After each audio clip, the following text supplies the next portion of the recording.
right, we're here for another edition of On the Road at the Maui Invitational. I'm here with Rob Collias with the Maui News. Rob has just been, I would say, a friend of RSG, helping us get established from the first time we came here. It's just good to be back. Rob, I want you to begin to talk a little bit about what it means to have the Invitational back here, and after being away for 2 years, it just feels different. What does it mean to have it here? Well, you know, it means so much to the Maui community. It really does. It's a feather in the cap. This thing started in 1984 back in Wailuku at War Memorial Gym with just 4 teams. And, you know, it's really developed into the premier college basketball tournament that there is. Certainly it started the explosion of college basketball tournaments early season, and you know, every single coach who comes here says this is number one, this is the best, and it's just such a feather in the cap of Maui sports fans. You know, look forward to this thing every single year, whether they attend in person or whether they watch it on TV.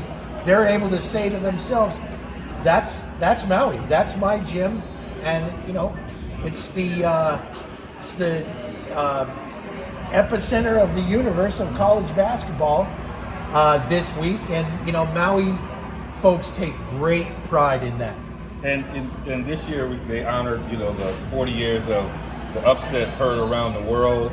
Chaminade beats Virginia, led by Ralph Sampson, coached by Terry Hollins, and you had Rick Carlisle on that team, Othello Wilson on the squad. I mean, for us, like people don't understand how big of a upset that was, but we're able to see Merv Lopez, who was the coach of that team here, participating in the press conference. You know, what did that mean here? Like, tell people who, you know, it kind of shook the ground here. Yeah, well, you know, this tournament, that was in the Blaisdell on Oahu. Yeah. But, you know, that really right. spurred this tournament. Yeah. And Merv Lopes, you know, he put it in perspective himself yesterday. He was Chaminade's coach, yes. But his day job was junior high school counselor. That's right. So that puts it in perspective just a little bit. Even more so, he wanted to coach football. Yeah. He didn't really want to coach basketball. Yep. He was trying to get a football job. Chaminade did not have football, so he took over that and obviously made them into the giant killers that they were. They beat Louisville several times. They beat SMU a few times when those were top-ranked programs as well. And those upsets also helped start this event. But I thought what was striking was Merv Lopes, when asked yesterday, the man is 90 years old now, and his beautiful wife Cheryl was up there helping him with his press conference. But when he was asked, how does he feel about Chaminade not being in this tournament every year, it's every other year for the Silver Swords now, he said he was heartbroken. Yeah. And I thought that was very telling. And you know, this, you know, it's still on the logo. It still says Chaminade on the Maui Invitational logo, and it just seems really odd. And with the 2 years of COVID, Asheville, North Carolina in 2020, Las Vegas last year, it's been since 2019, and it'll be until 2023 that Chaminade will not play in its tournament. That's right. And it's rough. Eric Bovaird, the current Chaminade coach, is very, very, very diplomatic about it. They do get to play mainland games against teams in this tournament, which is a thing. Yes. Don't get me wrong, that's a thing. But you know, you can tell Coach Bovaird and his kids, and I'm telling you, he's got 2 boys who are going to be players. Wow. They're about 10, 12 years old. Wow. And you can tell that those guys know what's going on. Yeah. But when Chaminade's not here, it just doesn't seem quite right, man. Yeah.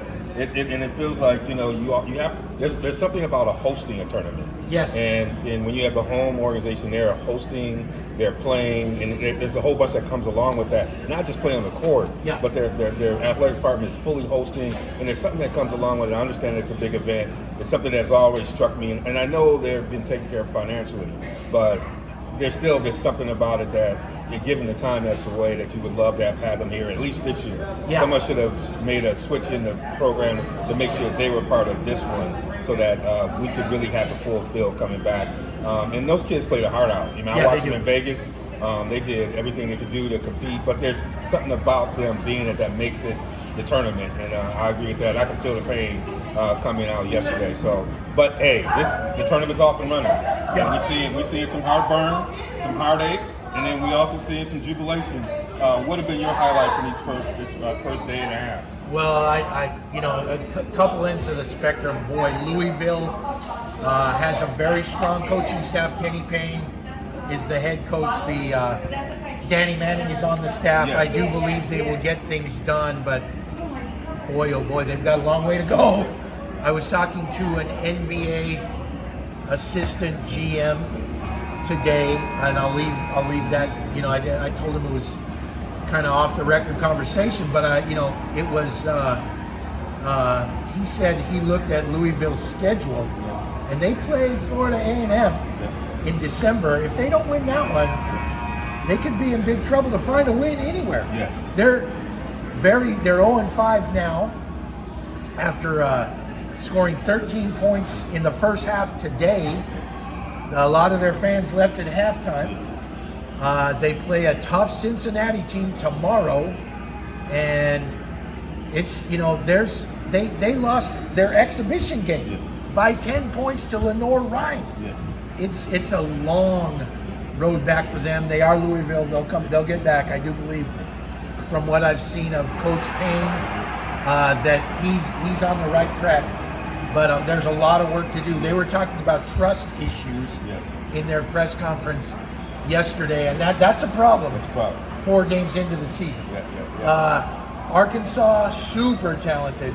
The semifinals that have just begun, Arkansas versus Creighton, and Arizona versus San Diego State.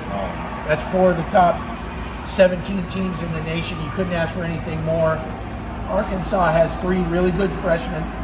The same NBA official that I talked to said Baylor Shireman, a grad transfer from South Dakota State to Creighton, is a guy that they've got their eye on. And Landers Nolly. Yes. We saw not too long ago. In Virginia Tech uniform. It was all tournament here in 2019 for Virginia Tech as a freshman. Now he's an NBA prospect. He had 33 points yesterday, was held to 2 today. But those are some of the names that you're going to see coming out of this tournament who are going to be, you know, NBA players very soon.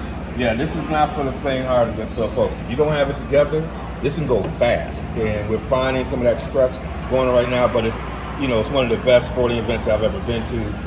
You've been part of that, Rob. For me, it's always been good. It feels like there's a homecoming when I come. I see your face. Nice. Things are going. Appreciate it. Everything We're friends, you're doing. man. Friends in the business. And, you know, y'all keep following us here at RSG. We're on the road here at Maui Invitational, and we'll see you on the other side.